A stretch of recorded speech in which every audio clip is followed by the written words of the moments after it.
ఈ 21st సెంచరీలో ఎలా ఉండాలి, టెక్నిక్స్ ఎలా పాటించాలి, అసలు స్టూడెంట్స్ ఏ విధంగా ఆలోచించాలి అంటారు? యాజ్ ఎడ్యుకేషనల్ డిజైనర్గా నేను కోరుకునేది ఏమిటంటే అండి, ఎడ్యుకేషనల్ సెక్టార్లో రెవల్యూషన్.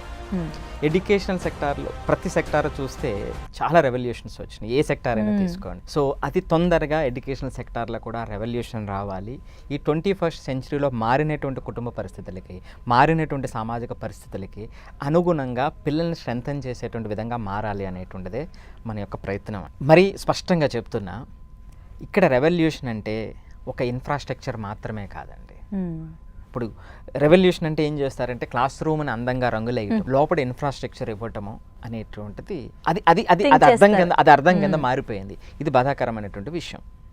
సో ఇవి ఓకే, సో అవి యాడ్ అవుతే ఒక అడ్వాంటేజ్, నేను అది కాదనట్లేదు. సో రెవల్యూషన్ అంటే క్లాస్ రూమ్లో రెవల్యూషన్ అంటే టీచర్ ద్వారా ఆ స్టూడెంట్ కనెక్ట్లో వచ్చేటువంటి ఆ రెవల్యూషన్ రావాలి.